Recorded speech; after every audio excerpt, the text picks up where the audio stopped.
అభిజ్ఞ అంటే తెలుసుకోవాలనే కోరిక. Welcome back to geography series. 6th class NCERT geography chapter 1. నా మీద జస్ట్ నమ్మకం పెట్టండి. టు బి ఫ్రాంక్గా చెప్పాలంటే from the 6th class to 10th class geography వరకు కూడా నేను చెప్పినట్టు జస్ట్ బ్లైండ్గా ఫాలో అయిపోయింది. మీకు యూపీఎస్సీ అనే పాయింట్ ఆఫ్ వ్యూలో జాగ్రఫీ అంతా కూడా మీకు కవర్ అయిపోద్ది. పాయింట్ 1. అండ్ మీరు ఈ జాగ్రఫీ అనే సబ్జెక్ట్లో ఇష్టాన్ని పెంచుకుంటారు మెయిన్గా కూడా. అండ్ జాగ్రఫీ టెర్మినాలజీస్కి మీరు అలవాటు పడిపోతారు. అండ్ జాగ్రఫీ అనే సబ్జెక్ట్ యొక్క ఫ్లో ఎలా ఉంటుంది అనే దానికి మీరు అలవాటు పడిపోతారు.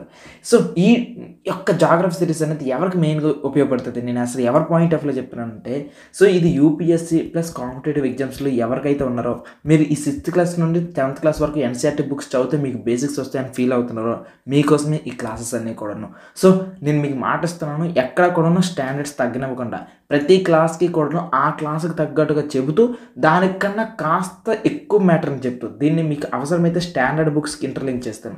అవసరమైతే ప్రీవియస్ ఇయర్ క్వశ్చన్స్ ఉంటాయి కదా, ప్రీవియస్ ఇయర్ క్వశ్చన్స్లో ఈ టాపిక్ సంబంధించి ఏవైనా క్వశ్చన్స్ అడిగితే ఆ టాపిక్ ఇన్ఫర్మేషన్ కూడా దీంట్లో యాడ్ చేసి చెప్తా. సో మరి ముఖ్యంగా చెప్తున్నట్లయితే జాగ్రఫీ సిరీస్ కంప్లీట్ అయిపోయాక from the 6th class to 10th class మీరు కంప్లీట్ అయిపోయాక మీరు ఒకటే మాట అంటారు, జాగ్రఫీ అని ఇష్టం నాకు పెరిగింది అండ్ జాగ్రఫీలో ఉన్నటువంటి అన్ని టెర్మినాలజీస్ నాకు ఇప్పుడు అర్థమవుతున్నాయి అండ్ జాగ్రఫీ అనే సబ్జెక్ట్ ఫ్లో ఏంటి అనేది కూడా నాకు అర్థమవుతుంది అనే ఫీలింగ్ మీకు వచ్చేస్తుంది. ఓకే, సో ముందుగా అసలు జాగ్రఫీ అంటే ఏంటి అనే దాన్ని ఒక్కసారి నీట్గా చూద్దామా.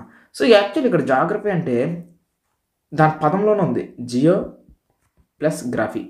So geo plus graphy. ఇక్కడ జియో అన్న మాటలో ఒక్క మాటలో చూస్తే ఎర్త్ అనే మాట వస్తుంది. సో అందుకే ఈ ఎర్త్ అనే కాన్సెప్ట్ని తీసుకుని వచ్చారు. అసలు ఈ ఎర్త్ అనేది ఎక్కడుంది ఈ సోలార్ సిస్టంలో, ఈ విశ్వంలో, ఈ యూనివర్స్లో అసలు ఎర్త్ అనేది ఎక్కడుంది అనే దానికి ఇంట్రడక్షన్గా ఈ ఫస్ట్ లెసన్ ఇచ్చాడు. ఎందుకంటే మనం స్టడీ చేసేది ఎర్త్ కోసం స్టడీ చేస్తున్నాం, గ్రాఫీ అంటే స్టడీ కదా.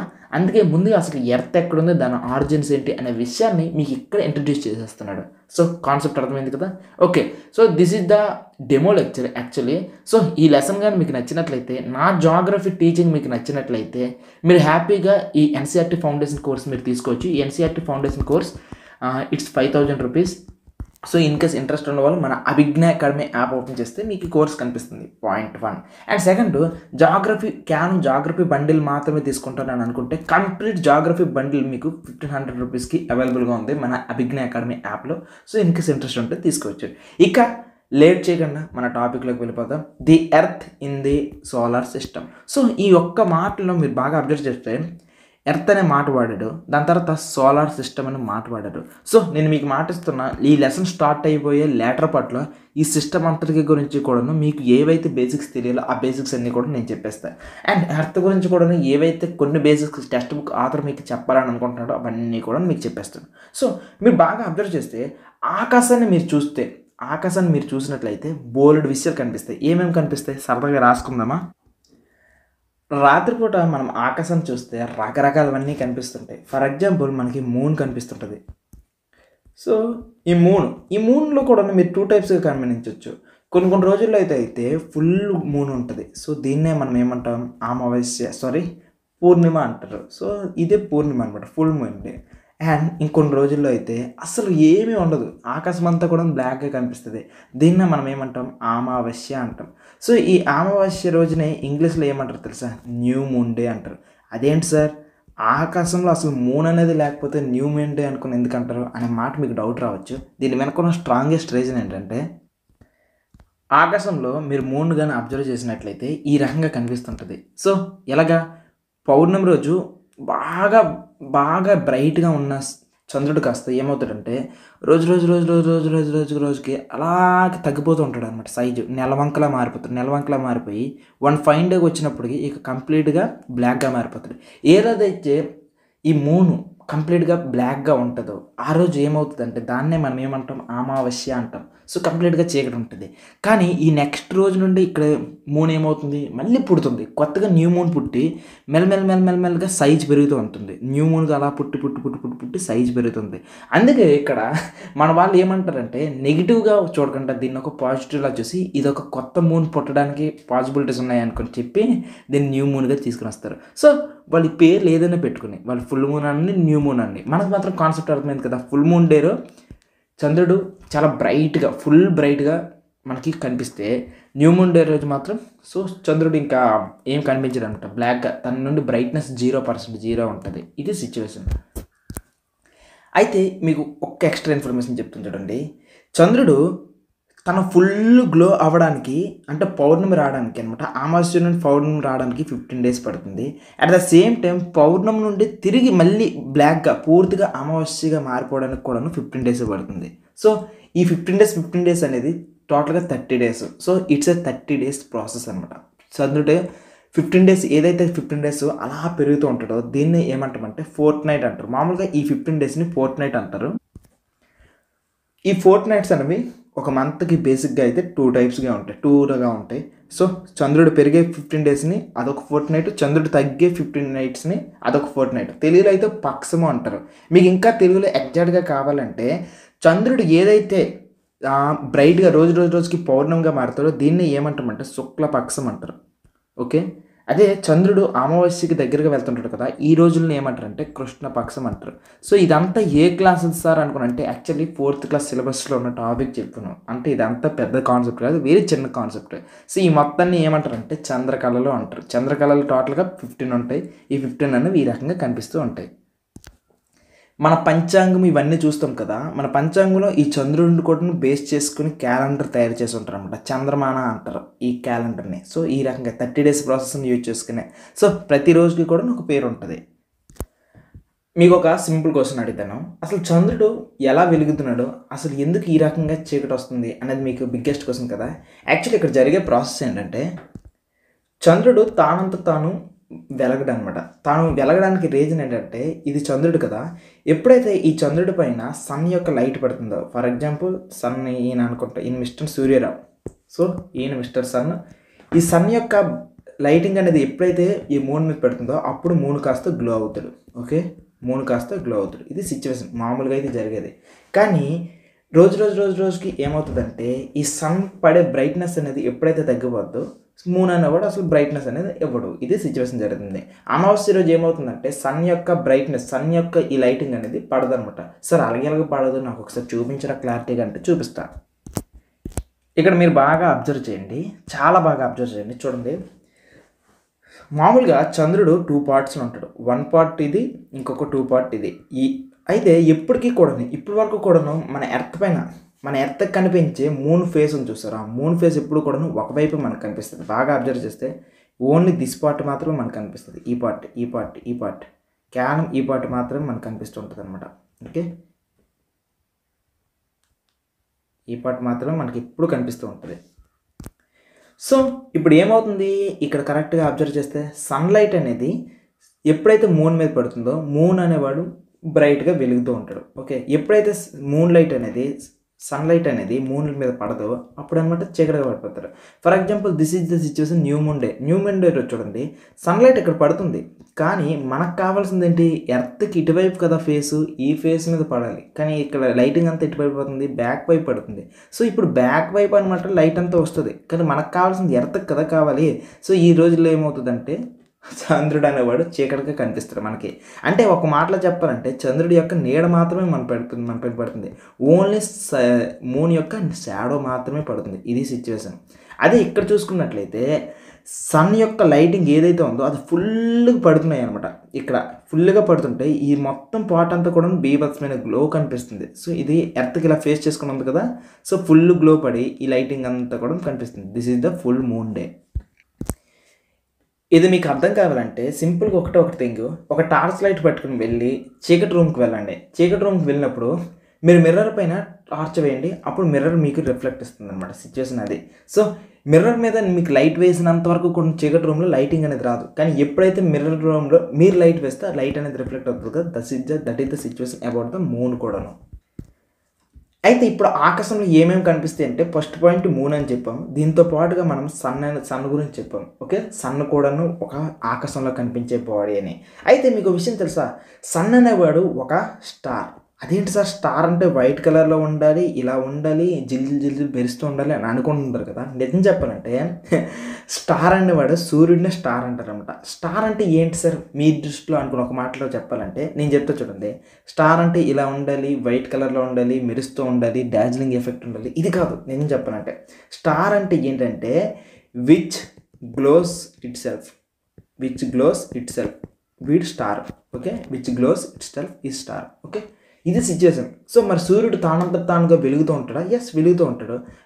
విచ్ హీట్స్ ఇట్ సెల్ఫ్, తను తాను కాల్చుకుంటూ సన్ అనేవాడు వెలుగుతూ ఉంటాడు. చూడండి సూర్యుడు ఎంత చక్కగా మండుతూ ఆ మండిన వల్ల వస్తున్న లైట్ అంతా కూడాను మొత్తం ప్లానెట్స్ అన్నిటికీ కూడా ఇస్తున్నాడు అనమాట. సో ఇదే సార్, ఒక్క సూర్యుడనే కాదు, సూర్యుడిలాగా ఉన్న మిగిలిన స్టార్స్ అన్ని కూడా చేసే పని ఇదే.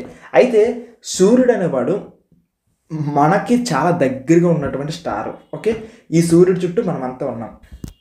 మనం ఆకాశంలో చూస్తున్నాం కదా, ఆకాశంలో చూసినవన్నీ కూడా స్టార్స్, అవన్నీ కూడా ఈ రకంగానే ఉంటాయి అనమాట. అవన్నీ కూడా మండుతూ ఉంటాయి, వాటి చుట్టూ కూడా చాలా ప్లానెట్స్ ఉంటూనే ఉంటాయి. ఇక్కడ మీరు బాగా చూస్తే ఈయన మన మిస్టర్ సూర్యరావు కదా, మన సూర్యరావు చుట్టూ కూడాను ఈ రకరకాల ప్లానెట్స్ అన్నీ కూడా తిరుగుతూ ఉంటాయి. సో ఇలాంటి ప్లానెట్స్లో వన్ ఆఫ్ ది ప్లానెట్ మన ఎర్త్. ఆ ఎర్త్ పైన మనం ఉన్నాం. ఇది మన ఎర్త్ యొక్క లొకేషన్. సో మనకు కనిపిస్తున్న మన స్టార్, దట్ మీన్స్ మన సన్ అనేవాడు చూడండి, మన సన్ చుట్టూ ఇలా ఏ రకంగా అయితే ప్లానెట్స్ తిరుగుతున్నాయో, మన ఆకాశంలో చూస్తున్న చిన్న చిన్న చుక్కలు ఉంటాయి కదా, ఆ చుక్కలన్నీ దగ్గరికి వెళ్తే కొన్ని సూర్యుడు అంత ఉంటాయి, కొన్ని సూర్యుడి కంటే పెద్దగానే ఉంటాయి. అండ్ వాటి చుట్టూ కూడాను బోల్డ్ ప్లానెట్స్ అనేవి ఇలా రొటేటింగ్లో తిరుగుతూ ఉంటాయి. అయితే మీకు ఒక క్వశ్చన్ రావాలి, అసలు సన్ అనేవాడు ఎందుకు అంత హీట్ జనరేట్ చేస్తున్నాడు? తను అంత గ్లోరియస్గా ఎలా ఉన్నాడు? అసలు సూర్యుడు ఏ రకంగా ఫామ్ అయ్యాడంటే మీకు ఒక మాటలో చెప్పనా, ఏ స్టార్ అయినా సరే ఒక పెద్ద గ్యాస్ బాల్తో ఫామ్ అవుతుంది అనమాట. సో మీకు ఈ గ్యాస్ బాల్స్ని ఏమంటామంటే నెబ్యులా అంటాం. సో సార్ ఇదేంటి నాకు అర్థం కాలేదంటే, ఇవన్నీ పెద్ద క్లాస్ కాన్సెప్ట్లు, కానీ మీరు సరదాగా చెప్తున్నాను కదా, జస్ట్ ఒక గ్యాస్ ఉంటుంది ఆకాశంలో, ఒక పెద్ద గ్యాస్ క్లౌడ్ అనేది ఫామ్ అవుతుంది. దీన్ని ఏమంటామంటే నెబ్యులా అంటాం. సార్ ఇలాంటి నెబ్యులా ఎలా ఫామ్ అయింది, అసలు ఆకాశంలో ఇలాంటి గ్యాస్ అనేది ఎలా ఫామ్ అయింది అనుకోని మీరు అడిగితే, ఇదంతా కూడా పెద్ద క్లాస్ కాన్సెప్ట్లు. ప్రజెంట్ అయితే మీరు సరదాగా వినండి, అది ఎక్కడి నుండి వచ్చిందో కూడా అడగండి. ఆకాశంలో ఒక పెద్ద గ్యాస్ క్లౌడ్ ఉంది, చూసారు కదా. ఆకాశంలో ఏదైతే పెద్ద గ్యాస్ క్లౌడ్ ఉందో, ఈ గ్యాస్ క్లౌడ్ అంతా కూడా రోజుకి ఏమవుతుందంటే, లోపలికి ఉన్న తన అట్రాక్షన్ ఫోర్స్ వల్ల అన్నీ కూడాను మిడ్కి రావడం మొదలవుతాయి. ఎప్పుడైతే ఇలా మిడ్కి రావడం మొదలవుతాయి, ఇలా రొటేట్ అవ్వడం మొదలవుతూ ఉంటుంది. ఇలా రొటేట్ అవుతూ కూడా అన్ని దగ్గరికి వచ్చి కొన్ని రోజులకి అనమాట ఇలా ఇంకా దగ్గరికి వచ్చేస్తుంది. ఇంకొన్ని రోజులకి ఇంకా దగ్గరికి వచ్చి ఒక పెద్ద బాల్ అవుతుంది. అండ్ దాని చుట్టూ ఉన్నవన్నీ కూడా ఈ రకంగా తిరుగుతూ ప్లానెట్స్లా మారిపోతూ ఉంటాయి. మనం చూస్తున్న స్టార్, మన సన్ అనేవాడు కూడా ఈ రకంగా ఫామ్ అయ్యాడు. ఒక పెద్ద గ్యాస్ బాల్లో ఉన్నటువంటి అట్రాక్షన్ రోజుకి దగ్గరికి వచ్చి ఒక పెద్ద బాల్ అయిపోయాడు. దాని చుట్టుపక్కల ఉన్నవి కూడా ఒక చిన్న బాడీస్ అన్నీ కూడా ప్లానెట్స్గా మారిపోయి ఇప్పుడు వీళ్ళందరూ కలిసి రొటేట్ అవుతూ ఉంటున్నారు. అలాంటి వన్ ఆఫ్ ది ప్లానెట్ మన ఎర్త్ అనమాట. సిచ్యువేషన్ చూసారా. సో స్టార్స్ ఎలా ఫామ్ అయ్యి, ఇప్పుడు చెప్పండి, స్టార్స్ అనేవి ఎలా ఫామ్ అయ్యి? సింపుల్గా ఒక గ్యాస్, ఆ గ్యాస్ పేరు ఏం పేరు, ఎక్స్ట్రా ఇన్ఫర్మేషన్ కావాలంటే ఇది ఒక నెబ్యులా అంతే. అయితే నేను ఒక సింపుల్ క్వశ్చన్ అడుగుతాను, ఆకాశంలో ఏమేమి కనిపిస్తాయి అనుకుని ఒక మాట అడిగాను. నేను చెప్పాలంటే స్పేస్లో. సో ఇప్పటి వరకు మీరేం చెప్పారు, మూన్ కనిపిస్తుంది అని చెప్పారు, సన్ కనిపిస్తుంది అని చెప్పారు. కానీ మీరే కానీ హై టెలిస్కోప్స్ పెట్టి చూస్తే మాత్రం మీకు ఆకాశంలో బోలెడు కనిపిస్తాయి. చూడండి ఆకాశంలో కనిపించేవన్నీ ఒకసారి చూద్దామా. వీటన్నిటి పేర్లు నాకు అడగండి, వీటన్నిటి గురించి కూడాను మెల్లమెల్లగా వచ్చే క్లాసుల్లో, మీరు పెరిగే క్లాసుల్లో ప్రతి దాని గురించి కూడా డీటెయిల్గా చెప్తాను. మీకు స్టార్స్ కనిపిస్తాయి, మనలాంటి ఎర్త్ లాంటి ప్లానెట్స్ కనిపిస్తాయి. ఇదిగో ఇప్పుడు ఇందాక చెప్పాను కదా మూన్ అని, సో ఈ మూన్ కూడా కనిపిస్తుంది. ఈ పెద్ద ఆకాశంలో కనిపించే పెద్ద రాళ్ళు ఉంటాయి అనమాట. ఈ రాళ్ళని ఆస్ట్రాయిడ్స్ అంటారు, కామెట్స్ అనే రాయిళ్ళు ఉంటాయి అలాంటివి. ఇప్పుడే చెప్పాను కదా ఒక పెద్ద గ్యాస్ బాల్ అని, ఇలాంటి నెబ్యులాస్ కనిపిస్తాయి. అండ్ స్టార్స్ చెప్పాను కదా, ఈ స్టార్స్ అన్నీ కూడా చూస్తే దీన్ని అన్నింటినీ కూడా క్లస్టర్ అంటారు. సో ఇలాంటి స్టార్స్ కనిపిస్తాయి అండ్ గ్యాలక్సీస్ కనిపిస్తాయి. అండ్ ఇవన్నీ కూడా మరి మీకు అవసరం లేదు. బ్లాక్ హోల్ కానీ, డార్క్ మ్యాటర్ కానీ, క్వాసర్స్ కానీ, పల్సర్స్ కానీ, ఇవన్నీ కూడా మీకు ప్రజెంట్ అవసరం లేదు. సో ఇలా కనిపిస్తాయి. వీటన్నిటిని ఏమంటాం తెలుసు ఒక్క మాటలో, వీటన్నిటిని కూడాను మనం చెప్పే మాట ఏంటంటే సెలెస్టియల్ బాడీస్ అంటాం. సో వీటన్నిటిని కూడాను సెలెస్టియల్ బాడీస్. ఇవన్నీ ఎక్కడ ఉంటాయి, ఇవన్నీ కూడా స్పేస్లో తిరుగుతూ ఉంటాయి. సో ఇవన్నీ కూడాను ఆకాశం, ఒక పెద్ద శూన్యం అనుకుంటే అదంతా తిరుగుతుంది. సార్ స్పేస్ అంటే ఏంటి, అసలు ఏంటి ఇదంతా అని అడిగితే మీకోసం ఒక వీడియోని నేను డిస్క్రిప్షన్లో పెడతాను, ఆ లింక్ చూడండి. ఓకేనా? దీంట్లో 2 వీడియోస్ ఉంటాయి. ఒకటి సన్ ఎంత పెద్దవాడు, సన్ కంటే పెద్ద స్టార్స్ ఏమున్నాయి అనేది ఒక కంపారిజన్ వీడియో పెడతాను. అండ్ నేను ఇప్పుడు చెప్పబోతున్న ఈ గ్యాలక్సీ గురించి, ఈ విశ్వం గురించి ఉన్నటువంటి సైజు వాటన్నిటి గురించి కూడా 2 వీడియోస్ పెట్టాను డిస్క్రిప్షన్లో. జస్ట్ లింక్ క్లిక్ చేసి చూసండి, హ్యాపీగా మీకు తెలిసిపోద్ది. ఎలానో స్టార్స్ గురించి మాట్లాడుతున్నాం కాబట్టి మీరు ఆకాశంలో ఎప్పుడైనా గమనించారా?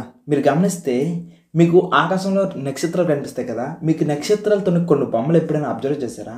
మనకి బాగా కనిపించే కొన్ని నక్షత్రాలు కొన్ని ప్యాటర్న్స్ ఉన్నాయి, ఆ ప్యాటర్న్స్ చూపిస్తుంది చూడండి. ఇక్కడ కనిపిస్తుంది కదా, దీన్ని ఏమంటారంటే బిగ్ బేర్ అంటారు. సో ఈ ప్యాటర్న్ ఏమంటారంటే బిగ్ బేర్ అంటారు. సో ఇది బిగ్ బేర్ ప్యాటర్న్. సో వీటికి ఉన్న పేరు ఏం పేరు అంటే Ursa Major constellation. So Ursa Major అని అనుకోండి. ఓకేనా? ప్రజెంట్ వాతావరణం ఆ పేర్ల సంగతి వదిలేయండి. మీరు ఎప్పుడైనా ఆకాశంలో ఇలాంటివి చూసారా? నీకు ఇంకా మంచిగా చూపిస్తా. ఆకాశంలో మనకు కనిపించే నక్షత్రాలతో మీరు అబ్జర్వ్ చేస్తే ఈ రకంగా బొమ్మలు గీయచ్చు అనమాట. సో దీన్నే ఈ రకంగా ఉన్న స్టార్స్ ఒక స్పెసిఫిక్ ప్యాటర్న్లో ఉంటాయి కదా, వాటిని ఏమంటే కాన్స్టలేషన్ అంటారు. కాన్స్టలేషన్. అలాంటి స్టార్స్ ఉన్న సమూహంకి కాన్స్టలేషన్కి వన్ ఆఫ్ ది ఎగ్జాంపుల్ ఏంటంటే అర్సా మేజర్ అంటారు. సో ఇది వన్ ఆఫ్ ది ఎగ్జాంపుల్. మీకు దీనికి ఇంకా మంచి పేరు చెప్పాలంటే సప్తరిషి. మన తెలుగు వాళ్ళు ఏమంటారంటే సప్తరిషి అంటారు. సో మీకు ఇప్పుడు మైండ్ బ్లోయింగ్ ఒక కాన్స్టలేషన్ చూపిస్తాను. ఇది నేను చూసిన ఆకాశంలో అనుకుని మీరు కూడా అంటారు. మీరు రాత్రి పడుకున్నప్పుడు ఎప్పుడైనా అబ్జర్వ్ చేశారా? మీరు ఎప్పుడైనా అబ్జర్వ్ చేస్తే మీకు ఆకాశంలో 3 నక్షత్రాలు కనిపిస్తాయి. చూసారా? ఎప్పుడైనా ఆకాశంలో పడుకున్నప్పుడు ఈ 3 నక్షత్రాలు. సో నేనైతే నా ఫ్రెండ్స్ పేర్లు పెట్టుకునేవాడిని. ఇది నేను, ఇంకా నా ఫ్రెండ్ ఇలా 3 ఫ్రెండ్స్ అనుకునే వాళ్ళం అనమాట. ఓకే? అయితే ఈ 3 నక్షత్రాల కన్నా కొద్దిగా ముందుకు వస్తే మనకి ఈ 7 స్టార్స్తో ఫామ్ అయ్యే సప్తరిషి కనిపిస్తుంది అనమాట. సో ఈ సప్తరిషి. సో టోటల్గా ఈ 7 ప్యాటర్న్ కనిపిస్తాయి. దీంట్లో కరెక్ట్గా ఈ లాస్ట్లో ఉన్నాయి కదా, ఈ రెండింటి నుండి స్ట్రైట్గా ఇలా చూస్తే ఈ మిడ్ దాంట్లో మనకు చూస్తే దూరంగా ఒక బ్రైట్గా ఒక స్టార్ కనిపిస్తుంది. ఆ స్టార్ని ఏమంటామంటే పోల్ స్టార్ అంటారు. సో ఇది పోల్ స్టార్ అనుకుని ఎందుకన్నారంటే మనకి భూమికి 2 పోల్స్ ఉన్నాయి కదా, ఒకటి నార్త్ పోల్, ఇంకొకటి సౌత్ పోల్. సో ఇది నార్త్ డైరెక్షన్ చూపిస్తుంది, కరెక్ట్గా నార్త్ డైరెక్షన్ చూపిస్తుంది కాబట్టి దీన్ని నార్త్ స్టార్ అంటారు. సో మీరు ఎడర్లో ఒకవేళ తప్పిపోతే ఎటు డైరెక్షన్కి వెళ్ళాలని తెలియనప్పుడు మీరు ఆకాశంలో ఈ ప్యాటర్న్ కానీ గమనించారనుకోండి, కరెక్ట్గా మీకు తెలిసిపోద్ది. సో ఈ స్టార్ కనిపించిందంటే అటు సైడ్ నార్త్ అనుకుని తెలిసిపోద్ది. ఎప్పుడైతే మీకు అది నార్త్ అని తెలుస్తుందో మీరు బాగా అబ్జర్వ్ చేయండి. ఎప్పుడైతే పైన నార్త్ అని తెలిసిందో రైట్ సైడ్ ఉన్నది ఈస్టే కదా, లెఫ్ట్ సైడ్ ఉన్నది వెస్టే కదా, బ్యాక్ సైడ్ ఉన్నది సౌతే కదా. ఈ రకంగా అనమాట చాలాసార్లు ఇది మ్యాపింగ్ పాయింట్ ఆఫ్ వ్యూలో కూడా ఉపయోగపడుతుంటుంది. సో ఎలా ఉంది? వండర్ఫుల్గా ఉందా? ఈసారి ఆకాశంలోకి మీకు ఎప్పుడైనా కనిపిస్తే మాత్రం మీరు చెక్ చేయండి. ఈ 3 స్టార్స్ కనిపిస్తాయి.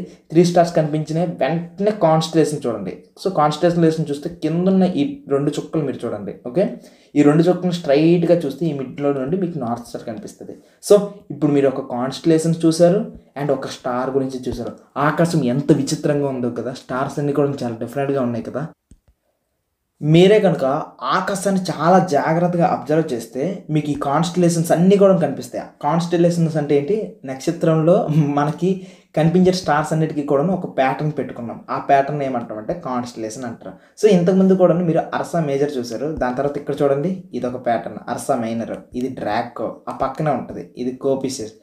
ఇవి చూడండి ఎన్ని డిఫరెంట్గా ఉన్నాయి ఇవన్నీ కూడాను. సో మీకు ఇన్కేస్ ఇంట్రెస్ట్ ఉంటే మాత్రం రాత్రి అంతా మేల్కొని చూడండి, మీకు బ్యూటిఫుల్గా కనిపిస్తాయి ఈ మొత్తం సిచ్యువేషన్ అంతా కూడాను.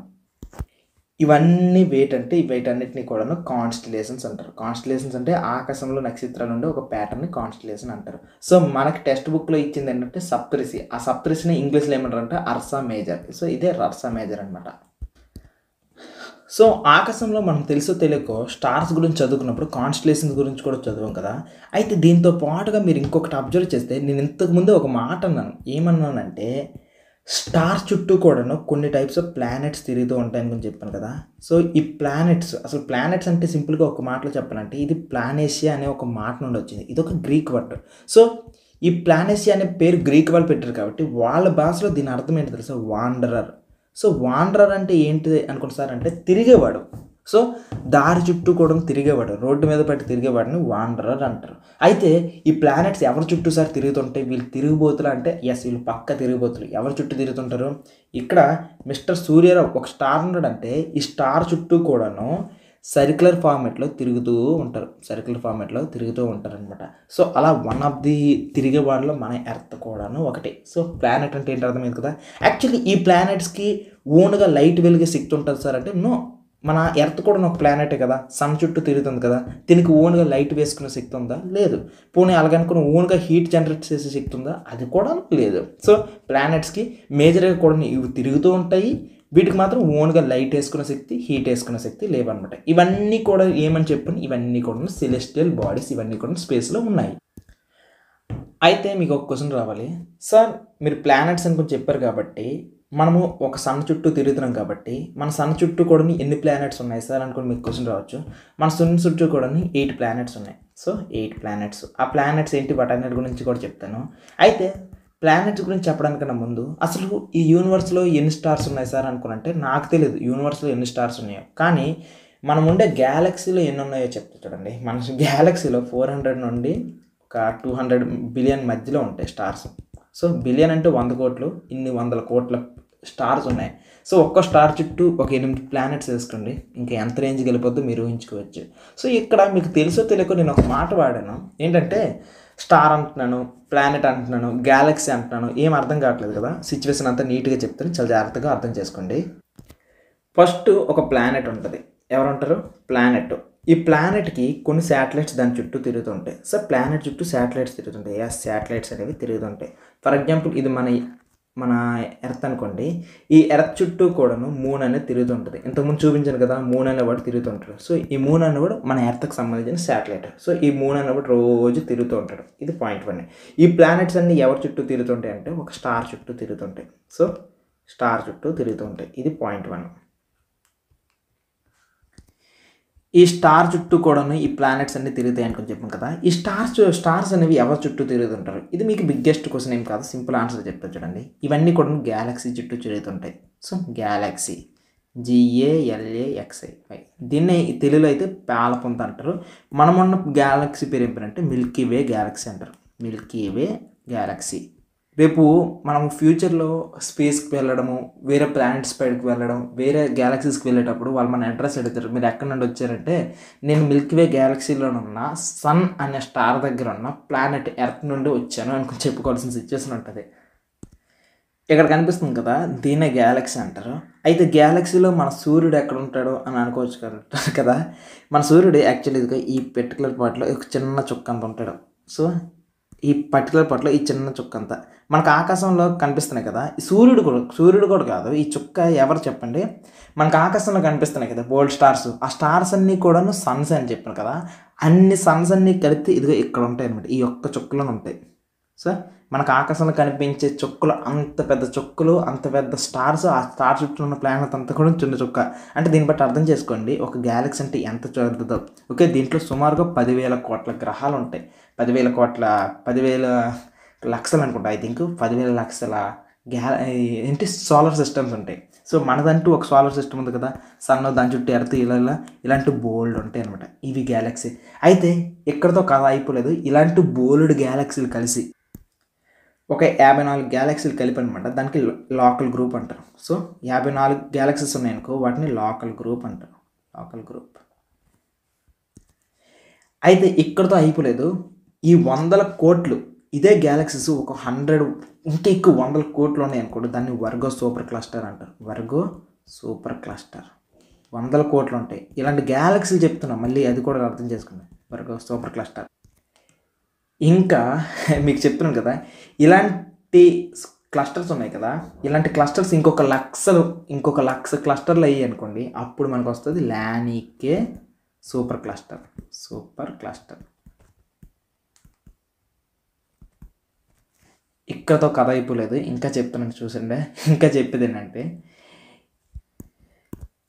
ఇంతకుముందు చెప్పాను కదా లోకల్ గ్రూప్ అని. ఇక్కడ మీకు చిన్న చిన్న గ్యాలక్సీస్ కనిపిస్తుంటాయి. సో అలాంటి గ్యాలక్సీస్లో వన్ ఆఫ్ ది గ్యాలక్సీ మన Milky Way Galaxy. Milky Way Galaxy open చేస్తే, ఆ చిన్న చుక్కను ఓపెన్ చేస్తే బోల్డ్ నక్షత్రాలు కలిపితే ఆ నక్షత్రాల్లోకి వెళ్తాయి.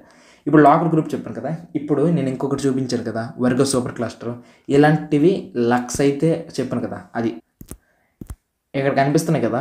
మనకు ఆకాశంలో నక్షత్రాలు చూస్తే ఏ రకంగా కనిపిస్తాయో అన్ని గ్యాలక్సీస్ ఇవి. సో అన్ని గ్యాలక్సీస్ ఇది వర్గో క్లస్టర్ ఇది. సో ఇంకా ల్యాండ్కే క్లస్టర్ చూస్తే ఇలాంటి బోల్డ్ లక్షలు అయితే ఇక్కడ ఏవైతే ఉన్నాయి ఇలాంటి మళ్ళీ కొన్ని లక్షలు అయితే చూడండి, ఇది ల్యానికే సూపర్ క్లస్టర్ అనమాట. ఓకేనా, చూడండి సిచ్యువేషన్. సో ఇలాంటి పెద్ద క్లస్టర్లో వర్గే క్లస్టర్ ఒకటి ఉంది. సో ఈ వర్గే క్లస్టర్ని ఓపెన్ చేస్తే దాంట్లో మనకి లోకల్ గ్రూప్ మనకంటూ ఉన్న ఒక 54 మందితో ఉన్నటువంటి ఒక లోకల్ గ్రూప్ వస్తుంది. దాంట్లో ఓపెన్ చేస్తే ఒక గ్యాలక్సీ వస్తుంది, అదే మిల్కీ వే గ్యాలక్సీ. ఆ మిల్కీ వే గ్యాలక్సీని ఓపెన్ చేస్తే ఒక చిన్న చుక్క చూపించాను చూసారా, ఆ చిన్న చుక్కలోన ఒక నక్షత్రం, దట్ ఈస్ సన్ అనే వాడి దగ్గరలోకి వెళ్తే ఒక ప్లానెట్ ఉంటుంది. ఆ ప్లానెట్లో మనం ఉన్నాం. ఇది సో ఇప్పుడు అర్థం చేసుకోండి, ఈ విశ్వంలో మనం ఎంత చిన్నవాళ్ళము, మనకున్న ప్రాబ్లం ఎంత చిన్నది, అండ్ మన బతుకెంత, అర్థమవుతుందా? సో చాలామంది మనకు వచ్చిన ప్రాబ్లమ్స్ని ఇదే ప్రపంచంలో అన్నిటికన్నా పెద్ద ప్రాబ్లం అని ఫీల్ అవుతుంటారు కదా. ఈ విశ్వంలో ఒక చిన్న చుక్క కూడా కాదు, అంత చిన్నవాడికి వచ్చే ప్రాబ్లం పెద్దదా, చాలా చిన్నది. కాబట్టి థింక్ బిగ్ ఎప్పుడైనా సరే. సో ఈ యూనివర్స్ గురించి, ఈ మొత్తం యూనివర్స్ గురించి చెప్తే మనకేం అర్థం కాదు. ఎందుకంటే చెప్తున్నాను కదా, ఇప్పటి వరకు చూపించిన ల్యాండ్కే క్లస్టర్ ఇది మొత్తం నేను చెప్పింది ఇది ల్యాండ్కే క్లస్టర్ అనుకుంటే, ఈ చుట్టుపక్కల మనకి ఇంకా వాటి గురించి ఏం తెలియదు. ఓకేనా, మనకు తెలిసింది మనం కనిపెట్టుకున్నది ఏంటంటే ఈ అబ్జర్వబుల్ యూనివర్స్, ఇదే మాత్రమే కనిపెట్టాం. సో ఓయూ చెప్తాను కదా, మనం అబ్జర్వ్ చేయగలుగుతున్న యూనివర్స్ ఈ ఇంత పార్టే కనిపెడితే ఈ మిగిలిన పార్ట్ అంతా కూడా చీకటితో ఉంది, డార్క్తో ఉంది. సో ఈ డార్క్లో ఏముందో కూడా ఇప్పటికీ మనకు తెలియదు. కాబట్టి మనకు తెలిసిన జ్ఞానం ఎంత. సో మనం ఇంకా తవ్వుతూ వెళ్తే ఈ కనిపించిన వాటి గురించి కూడాను తెలిసే అవకాశాలు ఉంటాయి. కాబట్టి ఇంత తవ్వుకొని వెళ్తే తెలిసే వాటి గురించి మనం ఇప్పుడు అవసరమా? మనం 6th క్లాస్ కాబట్టి చక్కగా 6th క్లాస్ లెవెల్కి వెళ్ళిపోతాం. మన చిన్న బుర్రలు కాబట్టి మన ఎర్త్ కోసం, మన చుట్టూ ఉన్నటువంటి మన సోలార్ సిస్టమ్ గురించి వెళ్ళిపోతాం. ఎందుకంటే ఇలా వెళ్తూ ఎన్నైనా తెలుసుకుంటాయి. కాబట్టి మన అబ్జర్వబుల్ యూనివర్స్లో ఉన్నటువంటి లోకల్ క్లస్టర్లో ఉన్నటువంటి వర్గే క్లస్టర్లో ఉన్నటువంటి అక్కడ కూడాను ఒక లోకల్ గ్రూప్లో ఉన్నటువంటి దాంట్లో మిల్కీ వే గ్యాలక్సీలో ఉన్నటువంటి దాంట్లో ఉన్నటువంటి సన్ అనే దాంట్లో ఉన్నటువంటి ఎర్త్ అనే దాని గురించి ఇప్పుడు మనం నేర్చుకోబోతున్నాం. ఎర్త్, సన్ చుట్టూ ఉన్నటువంటి కొన్ని ప్లానెట్స్ గురించి నేర్చుకోబోతున్నాం. పదండి. మరొక్క మాట చెప్పడం మర్చిపోయాను. ఈ మొత్తం కలిపి దీనంతటినీ కలిపి, అంటే మనకు తెలిసిన దాన్ని తెలియని దాన్ని దీనంతటినీ కలిపి ఏమంటామంటే యూనివర్స్ అంటాం.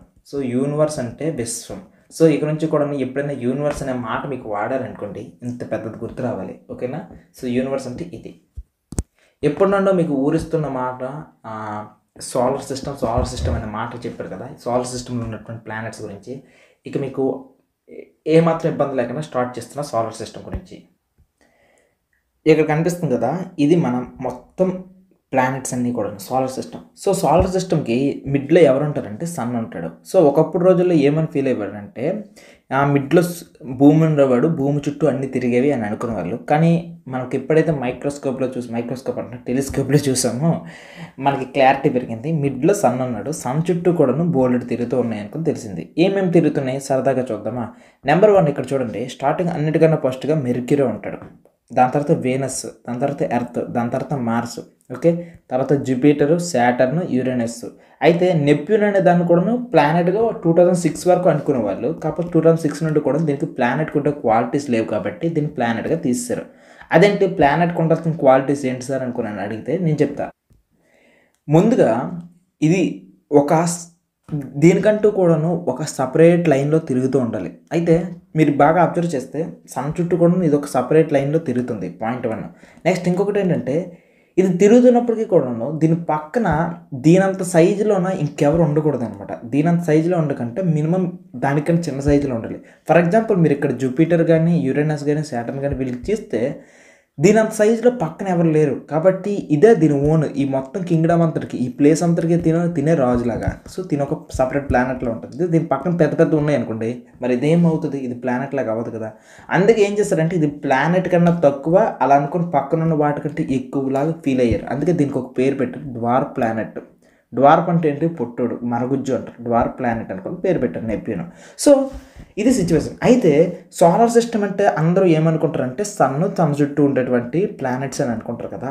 కానీ యూపీఎస్సీకి ప్రిపేర్ అయ్యే వాళ్ళు మీరుగా, కాంపిటేటివ్ ఎగ్జామ్స్కి ప్రిపేర్ అయ్యే వాళ్ళు మీరుగా, మీరు బాగా అబ్జర్వ్ చేయండి. ఇక్కడ వీటితో పాటుగా మీరు బాగా అబ్జర్వ్ చేస్తే సోలార్ సిస్టంలో కొన్ని రాళ్లతో కూడిన బెల్ట్స్ కూడా ఉంటాయి. ఇక్కడ చూస్తే ఈ మొత్తం ఉన్నాయి చూసారా, వీటన్నిటినీ కూడా ఇవన్నీ రాళ్లతో ఉంటాయి. వీటిని ఏమంటారంటే యాస్ట్రాయిడ్స్ అంటారు. సో యాస్ట్రాయిడ్స్ అనే మాట మీరు చూస్తే ఇవన్నీ కూడా టోటల్గా ఒక రాళ్లతో తిరుగుతుంటాయి. ఇక్కడ కరెక్ట్గా ఈ మార్స్ దాటిన వెంటనే జూపిటర్కి ముందు ఇది ఒక పెద్ద రాళ్లతో తిరిగే బెల్ట్. సో యాస్ట్రాయిడ్ బెల్ట్స్ అనేవి ఇలా కనిపిస్తాయి అనమాట. ఇలా పెద్ద పెద్ద రాళ్లతో తిరుగుతూ ఉంటాయి. ఇవి ప్లానెట్స్ కాదు, కాకపోతే రాళ్ళు అనమాట. ఈ రాళ్లతో ఆకాశంలో ఉన్నవన్నీ కూడా ఒక స్పెసిఫిక్ వేలో తిరుగుతూ ఉంటాయి. సో వీటిని అప్పుడప్పుడు ఏమవుతుంటుందంటే ఈ యాస్ట్రాయిడ్స్ నుండి వచ్చిన రాళ్ళు ఉంటాయి కదా, అప్పుడప్పుడు కూడాను మన ఎర్త్ మీద పడిపోవడానికి వస్తూ ఉంటాయి. సో ఇది ఎర్త్ కదా, ఎర్త్ మీదకి ఈ రాళ్ళు వచ్చి గుద్దుకుంటే ఏమవుతుంది? ఎర్త్ మీద మినిమం ఒక ప్లేస్లో నువ్వు ఉన్నావంటే ఆ ప్లేస్ నాశనం అయిపోద్ది కదా. కాకపోతే ఎర్త్ అట్మాస్ఫియర్లోకి ఏదైనా ఎంటర్ అయితే మాడి మెస్ అయిపోద్ది. కొన్నిసార్లు ఏమవుతుందో తెలుసా, యాస్ట్రాయిడ్స్ అన్నింటినీ కూడా మన భూమి మీద పడాల్సిన వాటిని జూపిటర్కి గ్రావిటీ ఎక్కువ ఉంటుంది. సో దీనివల్ల ఏమవుతుందంటే జూపిటర్ వైపుగా లాక్కుంటూ ఉంటుంది. సో ఈ రకంగా మన ఎర్త్కి ఒకటి అట్మాస్ఫియర్ కాపాడుతుంది ఈ యాస్ట్రాయిడ్స్ వస్తే మాడి మెస్ అయిపోవడానికి, లేదంటే జూపిటర్ కొన్నిసార్లు అటువైపు లాగేస్తుంటుంది అనమాట. ఇలా ఈ రాళ్ళన్నీ ఉంటాయి. అయితే సార్ యాస్ట్రాయిడ్స్ మాత్రమేనా ఇలాంటి బెల్ట్ అంటే ఇంకొకటి కూడా ఉంది. నెప్ట్యూన్ దాటిన తర్వాత ఇక్కడ ఒక బెల్ట్ కూడా ఉంటుంది అనమాట. ఇక్కడ ఇంకా పెద్ద రాళ్ళతో, ఇంకా చాలా పెద్ద పెద్ద రాళ్ళతో తిరుగుతుంటుంది. సో ఆ బెల్ట్ని ఏమంటారంటే క్యూపియర్, QUIPER, క్యూపియర్ బెల్ట్ అంటారు. సో ఇప్పుడు చెప్పండి సోలార్ సిస్టంలో ఏమేమి ఉన్నాయి? సోలార్ సిస్టంలో సన్ చుట్టూ తిరిగే ప్లానెట్స్ ఉన్నాయి, సన్ చుట్టూ తిరిగే 2 బెల్ట్స్ ఉన్నాయి. ఆ బెల్ట్స్ పేర్లు ఏం పేరంటే ఒకటి యాస్ట్రాయిడ్ బెల్ట్. ఈ యాస్ట్రాయిడ్ బెల్ట్ ఎక్కడుంది? కరెక్ట్గా ఈ 4 ప్లానెట్స్ ఉన్నాయి కదా, మెర్క్యూరీ, వీనస్, ఎర్త్, మార్స్, వీటికి అదే రకంగా జూపిటర్కి ఈ మధ్యలో ఉన్నాయి అనమాట. అంటే మార్స్కి జూపిటర్కి మధ్యలో ఒక బెల్ట్ ఉంది.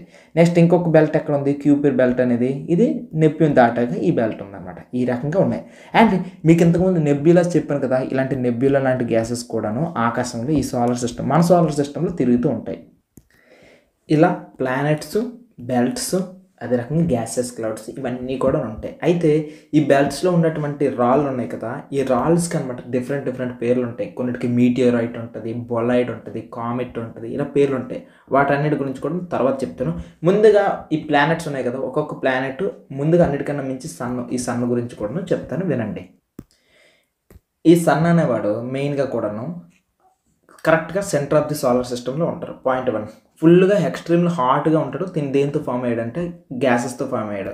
తన గ్యాసెస్ ఏం గ్యాసెస్ ఉంటాయి సార్ అంటే మేజర్గా కూడా హీలియము అండ్ హైడ్రోజన్ అనే గ్యాసెస్ ఉంటాయి. మీకు ఎక్స్ట్రా ఇన్ఫర్మేషన్ కావాలంటే ఇది చెప్తున్నాను అనమాట. సో దీని దగ్గర ఉన్న హీట్తో మొత్తం సోలార్ సిస్టమ్ అంతా కూడా హీట్ ఇవ్వగలుగుతాడు. దీని దగ్గర ఉన్న లైట్తో మొత్తం సోలార్ సిస్టమ్ అంతా కూడాను లైట్ ఇస్తూ ఉంటాడు అనమాట. ఇది సిచ్యువేషన్ అంతా కూడాను. చెప్పాను కదా ఇంతకు ముందని. సో సన్ ఒక్కడైనా స్టార్ అంటే ఈ విశ్వంలో బోల్డ్ స్టార్స్ ఉన్నాయి. సన్ కంటే పెద్ద పెద్ద స్టార్స్ కూడా ఉన్నాయి అనమాట. కాకపోతే ఆయన మనకన్నా చాలా దూరం ఉండడం వల్ల చిన్న చుక్కలా కనిపిస్తారు. తన నుండి వచ్చే హీట్ కూడా కనిపించదు అనమాట. ఇప్పుడు ప్లానెట్స్ ఉంది కదా సార్, ఇంతకు నుండి ఈ ప్లానెట్స్ ఉన్నాయి కదా, Mercury, Venus, Earth, Mars, Jupiter, Saturn ఇవి ఉన్నాయి కదా, వీటిని గుర్తుపెట్టుకోవడానికి ఏదైనా ట్రిక్ ఉందా సార్ అంటే ఎస్, ట్రిక్ ఉంది. ఆ ట్రిక్ని మీకు చూపిస్తాను. ఆ ట్రిక్ ఏంటంటే simple concept. My very efficient mother just served us nuts. గుర్తుంచుకోండి, my very efficient mother just served us nuts. ఇక్కడ ఉన్నటువంటి ఈ ఫస్ట్ లెటర్స్ ఉన్నాయి కదా, వీటితో మీరు పేర్లు గుర్తుంచుకోవచ్చు. ఎం అంటే మెర్క్యూరీ, వి అంటే వీనస్, ఈ అంటే ఎర్త్, ఎం అంటే మార్స్. సో సిచ్యువేషన్ ఓకేనా? జూపిటరు, సాటర్న్, యురేనస్, నెప్ట్యూన్ అనమాట. ఇలా మీరు ఈ టోటల్ ఈ ఉన్నటువంటి ఈ ప్లానెట్స్ అన్నింటినీ కూడా చూస్తారు. సారీ, ఇంతకుముందు నెప్ట్యూన్ గురించి చెప్పాను కదా, యాక్చువల్ నెప్ట్యూన్ కాదు, ప్లూటో. చాలా పెద్ద మిస్టేక్ చేస్తాను, సారీ. ఇంతకుముందు ప్లూటో అని దాని గురించి చెప్పబోయి నేను నెప్ట్యూన్ అని చెప్పేసాను. యాక్చువల్ ప్లూటో అనే ప్లానెట్ అనేది దాన్ని తీస్తారండి 2006లో. దాన్ని డ్వార్ఫ్ ప్లానెట్గా చేశారు. నెప్ట్యూన్ కాదు, యాక్చువల్లీ టోటల్గా 8 ప్లానెట్స్ కదా. సో ఇప్పుడు సరదాగా అలా ఫ్లోలో వెళ్ళిపోయింది, సారీ. సో మళ్ళీ చెప్తున్నా, టోటల్ 8 ప్లానెట్స్. నెప్ట్యూన్ కూడా ప్లానెట్. ప్లూటో అనుకుని ఒక చిన్నది ఉందన్నమాట. ఆ ప్లూటోని మనం ఏమంటామంటే డ్వార్ఫ్ ప్లానెట్ అని అంటాం. ఇది సిచ్యువేషన్. అయితే ఆ ప్లూటోని ఆ రకమైన లిస్టులో తీసిన వాళ్ళు ఎవరు అని అంటే ఎవరు నిర్ణయిస్తారంటే ఇంటర్నేషనల్ ఆస్ట్రోనామికల్ యూనియన్ అని ఒక బాడీ ఉంది. సో ఈ బాడీలో ఉన్నటువంటి మెంబర్స్ ఏం చేస్తారంటే దానికి ఏమేమి పేర్లు పెట్టాలి, యూనివర్స్ అని దేనికి పెట్టాలి, ప్లానెట్ అని దేనికి పెట్టాలి, ఇలా పేర్లన్నీ కూడా డిసైడ్ చేస్తుంటారు. ఆ రకంగా దానికి పేర్లు పెట్టారనమాట. ఓకే, సో ఈ సోలార్ సిస్టంలో మీరు బాగా అబ్జర్వ్ చేస్తే ప్లానెట్స్ అన్నీ కూడాను ఒక సర్క్యులర్ పాత్లో తిరుగుతుంటాయి కదా. సో ఈ సర్క్యులర్ పాత్ని ఏమంటామంటే ఆర్బిట్ అంటారు. సో ఈ ఆర్బిట్ అని అంటారు అనమాట. మేజర్గా కూడా చూస్తే ఈ రకంగా ఉంటుంది. సో ఇప్పుడు ఒక్కొక్క ప్లానెట్ గురించి మేజర్గా చూసుకుంటూ వెళ్తారు. ఫస్ట్ మెర్క్యూరీ అనే దాన్ని చూద్దాం. మెర్క్యూరీ అనేది చాలా చిన్న ప్లానెట్, సన్కి చాలా దగ్గరగా ఉంటుంది. చెప్పినట్టు కదా 88 డేస్లో సన్ చుట్టూ తిరిగేస్తుంది అనమాట. అయితే మన ఎర్త్ ఎన్ని రోజులు పడుతుంది? 365 డేస్ 1/4 అంటే 365 డేస్ పడుతుంది రఫ్గా అనమాట. సో 365 డేస్ పడుతుంది. అదే మెర్క్యూరీకి అయితే జస్ట్ 88 డేస్ పడుతుంది. సో ఒక సింగిల్ ఆర్బిట్లో చిన్నగా ఫాస్ట్గా తిరిగేస్తూ ఉంటుంది. ఇది పాయింట్ 1. నెక్స్ట్ ఆ పక్కనే వీనస్ అనుకొని ఇంకొకటి ఉందన్నమాట. సో ఈ వెరీ అనుకుని మాటలు ఉంది కదా, ఈ వీనస్ దీనిగా ఇంకొక పేరు ఏమంటారు అంటే ఎర్త్ ట్విన్ అంటారు.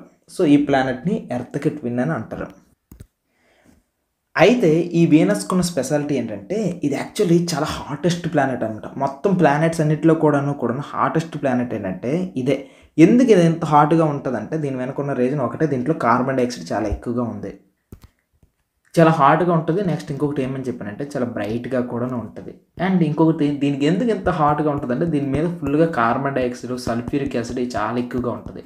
దీనివల్ల ఏమవుతుందంటే చాలా హాట్గా కనిపిస్తుంది. ఎప్పుడు కూడాను అగ్నిపర్వతాలను పేలుతూ ఉంటాయి, మండే అగ్నిగోళం ఇది వీనస్ అనేది. దాని తర్వాత నెక్స్ట్ ఎఫిషియెంట్ మదర్లో ఈ ఉంది కదా, ఈ మీన్స్ ఎర్త్. సో ఈ ఎర్త్ గురించి ఎన్ని చెప్పినా తక్కువే. మొత్తం జాగ్రఫీ అంతా కూడాను ఈ ఎర్త్ని స్టడీ చేయడమే కదా. సో చూద్దాం. ఫస్ట్గా ఎర్త్కి షేప్ గురించి మాట్లాడితే ఎర్త్ షేప్ని ఏమంటారు తెలుసా? జియాయిడ్ అంటారు.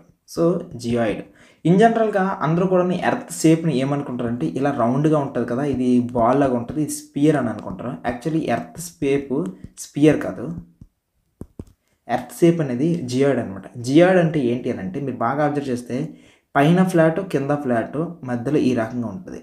సో పైన ఫ్లాట్ కింద ఫ్లాట్ మధ్యలో ఈ రకంగా ఉంటుంది. సో ఇక్కడ నార్త్ సైడ్, ఇక్కడ ఈ సైడ్ ఇలా ఫ్లాట్గా ఉండే షేప్ని ఏమంటారంటే జియాయిడ్ అంటారు.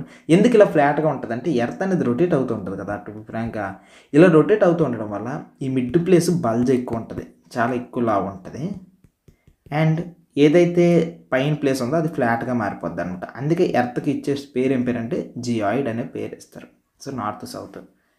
అండ్ ఇంకొక థింగ్ ఏంటంటే ఈ మొత్తం యూనివర్స్లో లైఫ్ ఎక్కడైనా ఉంది అనుకున్న ఒక్క ఇంపార్టెంట్ సోర్స్ దొరకలేదు, కానీ మన భూమి మీద మాత్రం బీభత్సమైన ప్రాణులు అయితే నివసిస్తున్నాయి. లైఫ్ అనేది మన ఎర్త్ పైన ఉంది.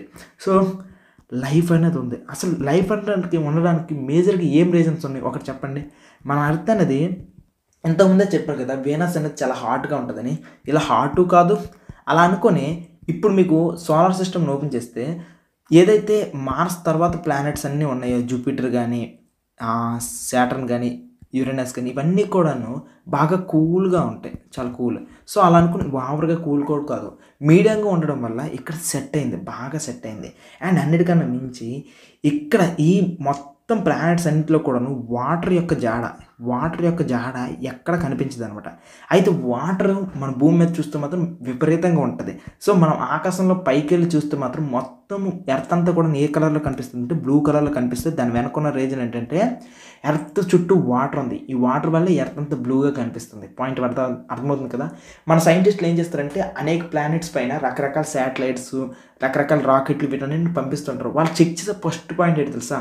ఆ ప్లానెట్ పైన వాటర్ ఉందా లేదా అనుకుని. ఎందుకంటే వాటర్ ఎప్పుడైతే ఉంటుందో అది లైఫ్ ఇవ్వడానికి చాయిస్ ఉంటుంది. పాయింట్ అర్థమైందా? ఫర్ ఎగ్జాంపుల్ మీరు కూడాను ఏదైనా ఒక దాన్ని తడిపేసి అలా చాలా రోజులు ఒక రూమ్లో పెట్టండి, కంపు కొడుతుంది. దాని మీద చిన్న చిన్న మొక్కలు రావడం, చిన్న నాచు లాంటిది రావడం, అర్థమవుతుందా? ఇలా లైఫ్ అనేది క్రియేట్ అవుతుంది. చిన్న మైక్రో ఆర్గానిజమ్స్ ద్వారా లైఫ్ అనేది క్రియేట్ అవుతుంది. ఇది మేజర్ రీజన్. అందుకే వాటర్ ఉందా లేదనుకుని చెక్ చేస్తూ ఉంటారు. ఎప్పుడైతే మన ఎర్త్ పైన వాటర్ ఉండి చెట్లు అనేవి క్రియేట్ అయ్యాయో భూమి మీద ఆక్సిజన్ అనేది క్రియేట్ అయింది. ఎప్పుడైతే ఆక్సిజన్ క్రియేట్ అయిందో జంతువులన్నీ కూడాను ఆగాలి కదా పీల్చుకుంటాను, నువ్వు నేను మేమందరం కూడాను. సో ఇవన్నీ కూడాను భూమి మీద లైఫ్ అనేది ఉండడానికి చాయిస్ ఇచ్చింది. నెంబర్ 1 ఏంటంటే అటు హాట్గా కాకుండా అటు కూల్గా కాకుండా బెస్ట్ క్లైమేట్ ఉంది. నెంబర్ 2 భూమి మీద వాటర్ ఉంది. దీనివల్ల ఆర్గానిజమ్స్ పుట్టాయి. ఆర్గానిజమ్స్ పీల్చుకోవడానికి ఆక్సిజన్ అనేటటువంటి గాలి ఉంది. వీటన్నిటి వల్ల ఎర్త్ అనేది సూపర్ ప్లేస్లో ఉంది. మీకు ఇప్పుడు చాలా ఇంపార్టెంట్ ఒక కామెడీ థింగ్ చెప్తాను చూడండి. ఇక్కడ ఈ మెర్క్యూరీ కానీ, ఓకే, ఇక్కడ ఈ మెర్క్యూరీ కానీ, ఇక్కడ వీనస్ కానీ, ఇవన్నీ కూడాను చాలా హాట్గా ఉంటాయి. ఓకే, అలా అనుకుని ఈ జూపిటర్ కానీ, సాటర్న్ కానీ, యురేనస్ కానీ, ఇవన్నీ చూడడం చాలా కూల్గా ఉంటాయి. సో ఈ కరెక్ట్గా అటు హాట్ కాకుండా అటు కూల్ కాకుండా ఉన్న ఒకే ఒక ప్లేస్ ఈ గ్రీన్ కలర్లో కనిపిస్తుంది కదా, this is the place. Okay, అటు హాటు కాదు, అలా అనుకుని అటు కూలు కాదు. సో ఈ ప్లేస్ని మనం ఏమంటామంటే గోల్డీ లాక్ జోన్ అంటారు. సో ఈ గోల్డీ లాక్ జోన్, అందుకే మన సైంటిస్టులు ఎప్పుడు కూడాను వేరే ప్లానెట్ పైన జంతువులు ఏమైనా నివసిస్తున్నాయా, ఏలియన్స్ లాంటివి నివసిస్తున్నా లేదా అనుకొని చెక్ చేస్తూ ఉంటారు అనమాట. ఎందుకంటే ఈ ప్లేస్లోనే ఎక్కువగా కూడా పాసిబిలిటీస్ ఉన్నాయి, అతి వేడి కాకుండా అతి కూలు కాకుండా. సో ఇలాంటి చాయిస్ ఉన్నటువంటి ప్లేసెస్ ఏంటి, ప్లానెట్స్లో అయితే ఎర్త్, మార్స్, ఈ రెండింటికి ఈ చాయిస్ ఉంది. సో మన సైంటిస్టులు కూడా ఏమనుకుంటున్నారు, ఒకవేళ ఫ్యూచర్లో ఎర్త్ అనేది పాడైపోతే మనం నెక్స్ట్ ప్లేస్ బతకడానికి చాయిస్ ఉన్న ప్లానెట్ ఏంటంటే ఈ మార్స్. ఎందుకంటే ఇది ఒక గోల్డీ లాక్ జోన్, ఈ జోన్లో ఉంది. ఈ జోన్లో ఉన్న వాళ్ళకి మంచి క్లైమేట్స్ అనేవి ఉండడానికి పాసిబిలిటీస్ ఉన్నాయి. అందుకే ఎలాన్ మస్క్ ఇలాంటి వాళ్ళందరూ కూడాను ఈ మార్స్ పైన ఇల్లులు కట్టుకోవడానికి వీటన్నిటికీ ప్లాన్లు వేస్తూ ఉంటారు అనమాట. సో అర్థమైందా, ఈ ప్లేస్ని ఏమంటారు గోల్డీ లాక్ జోన్. సో మీరు ఫ్యూచర్లో సైంటిస్ట్ అయితే మాత్రం మీరు కూడాను చెక్ చేయండి, ఈ ప్లేస్లో ఉన్నటువంటి రాయల్ ప్లేట్ని, ఇక్కడ ఉన్నటువంటి ఆస్ట్రాయిడ్స్ని, వీటన్నిటిని చెక్ చేయండి. ఈ ప్లేస్లో మీకు ఏమైనా దొరికితే బాగుంటుంది. సో ఏలియన్స్ ఉన్నాయి అని అంటారు కదా, అవి ఎక్కడ ఉండొచ్చని ఒక చిన్న గెస్ అంతే. ఇలా వీటన్నిటి గురించి చెప్పు కదా. సో ఎర్త్ పైన, ప్లానెట్స్ పైన మనకి లైఫ్ ఉందని చెప్పాను కదా. అయితే ఈ ఎర్త్ గురించి, ఎర్త్కి ఉన్నటువంటి ఒక శాటిలైట్ గురించి చెప్తాం. సార్ శాటిలైట్ అంటే ఏంటి సార్ అనుకోనంటే, ఇప్పుడు సన్ చుట్టూ ప్లానెట్స్ ఎలా తిరుగుతుంటాయో ఒక ప్లానెట్ చుట్టూ కూడాను చిన్న చిన్న బాడీస్ తిరుగుతుంటాయి అనమాట. అలా మన ఎర్త్ చుట్టూ న్యాచురల్గా ఒకే ఒక్కటి తిరుగుతుందనమాట. అది ఏంటంటే దట్ ఈజ్ మూన్. సో ఈ మూన్ అనేది మన ఎర్త్ చుట్టూ కూడా తిరుగుతుంది. ఇది మన భూమి చుట్టూ తిరగడానికి 27 days పడుతూ ఉంటుంది అనమాట. ఓకే, సో 27 days పడుతుంది మెయిన్గా కూడాను. ఇది మన ఎర్త్ చుట్టూ తిరిగి ఒక న్యాచురల్గా ఉండేటటువంటి థింగ్. సో ఇలా ఎర్త్ చుట్టూ ఒక ఆకాశంలో తిరిగే దాన్ని ఏమంటామంటే, ఏదైనా ఒక ప్లానెట్ చుట్టూ ఆకాశంలో ఒక పర్టికులర్ ఆర్బిట్లో తిరిగే దాన్ని ఏమంటామంటే శాటిలైట్ అని అంటాం. సో అందుకే దీనికి కూడా ఏమన్నామంటే, మన ఎర్త్కి ఎన్ని శాటిలైట్స్ ఉన్నాయి, ఒక శాటిలైట్, అది కూడా న్యాచురల్గా తిరిగే శాటిలైట్ అయితే ఒకటి ఉంది. మీరు ఎప్పుడైనా గమనించారా, ఎర్త్ పైన న్యాచురల్గా ఉన్నప్పటికీ కూడా మనమైతే ఎప్పుడూ ఆర్టిఫిషియల్గా క్రియేట్ చేసుకుంటూ ఉంటుంటాం కదా. ఆ రకంగా ఆర్టిఫిషియల్గా క్రియేట్ చేసిన శాటిలైట్స్ అయితే బోల్డ్ పంపించేసాం. సో మన ఎర్త్ చుట్టూ కూడా ఇలాంటి శాటిలైట్స్ అనేవి బోల్డ్ తిరుగుతూ ఉంటాయి అనమాట, సేమ్ చంద్రుడితో పోటీ. కాకపోతే ఇవి దేనికి వాడతారంటే సిగ్నల్స్ కోసం వాడుతూ ఉంటారు, లేదంటే మీరు గూగుల్ మ్యాప్స్ ఓపెన్ చేస్తారు కదా, ఇలాంటి గూగుల్ మ్యాప్స్ కోసం వాడుతూ ఉంటారు. సైక్లోన్స్ అనేవి ఎక్కడెక్కడ వస్తున్నాయి అనే విషయాల కోసం వాడుతుంటారు. ఇలా రకరకాల వాటన్నిటికీ కూడా వాడుతుంటారు. ఇప్పుడు చిన్న ఎగ్జాంపుల్ ఒకటి చూపిస్తా. ఇది గూగుల్ మ్యాప్స్ కదా, ఈ గూగుల్ మ్యాప్స్లో శాటిలైట్ అనే ఆప్షన్ ఆన్ చేస్తున్నారు. సో ఇప్పుడు మనకు కనిపిస్తుంది చూసారా, ఈ శాటిలైట్ అంతా కూడా ఇక్కడ చూడండి, ఈ శాటిలైట్ ఇమేజే. ఫర్ ఎగ్జాంపుల్ ఏ ప్లేస్ తీసుకుందాం, ఢిల్లీ వెళ్దాం. ఢిల్లీ అనే ప్లేస్ వెళ్తే బాగుంటుంది. ఢిల్లీలో అయితే తాజ్మహల్ ఉంటుంది కదా, తాజ్మహల్ దగ్గరికి వెళ్దాం, శాటిలైట్లో కనిపిస్తుంది. కాన్పూర్ దగ్గరలో న్యూఢిల్లీ. ఓకే, న్యూఢిల్లీలో మనకి తాజ్మహల్ ఆగ్రా దగ్గర ఉంటుంది, అంటే ఉత్తరప్రదేశ్ కొద్దిగా దగ్గరలో ఉంటుంది. న్యూఢిల్లీ ఎక్కడ ఉంది తాజ్మహల్, సెర్చ్ చేద్దాం. సో ఇది న్యూఢిల్లీలో కొద్దిగా ఆగ్రా వైపు వద్దాం. ఆగ్రా ఎక్కడ ఉంది, ఇంతకీ కొద్దిగా ఇబ్బంది పడేస్తుంది. ఆగ్రా ఎక్కడ ఉంది, ఆగ్రా దొరికింది. ఆగ్రాలో తాజ్మహల్ ఎక్కడుంది తాజ్మహల్, యమునా నది పక్కన తాజ్మహల్. సో ఈ తాజ్మహల్ ఇమేజెస్ చూడండి, కనిపిస్తుందా తాజ్మహల్ ప్లేస్. సో ఇలా వెళ్తే మొఘల్ గార్డెన్ ఉంది, మొఘల్ గార్డెన్కి తాజ్మహల్ ఈ రకంగా ఉంది.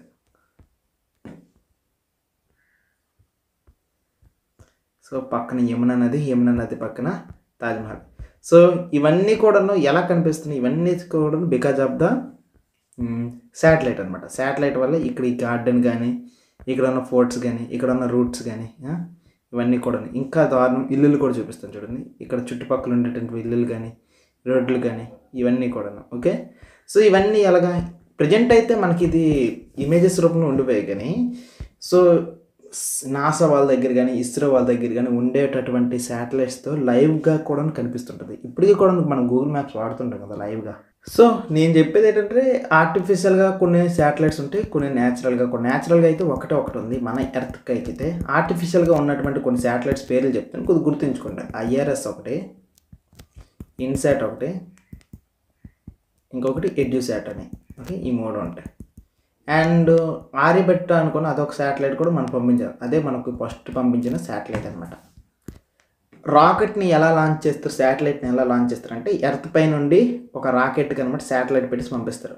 ఆకాశంలోకి వెళ్ళినప్పటికీ దాన్ని రిలీజ్ చేసినప్పటికీ అది తిన్నగా తీసుకుని వెళ్ళి అది ఎప్పుడైతే ఒక ఆర్బిట్లోకి వస్తుందో ఆర్బిట్లో విడిచిపెట్టినప్పుడు అది ఇక ఆర్బిట్ చుట్టూ కూడా తిరుగుతూ ఉంటుంది. మధ్యలో ఎర్త్ కదా, ఎర్త్కున్నటువంటి ఆర్బిట్ చుట్టూ కూడా తిరుగుతూ తన లైఫ్ టైం అంతా కూడాను తనకి దేనికోసం అయితే పంపించారో ఆ పర్పస్ కోసం పనులు చేస్తూ ఉంటుంది. అయితే ఆకాశంలో చుట్టూ ఉన్నటువంటి ప్లానెట్స్ అన్నీ చెప్పాను కదా. సో మనకి 6th క్లాస్ వరకు అయితే ఇక్కడ మనకి పక్కన ఉన్నటువంటి ఎర్త్ వరకు చాలు.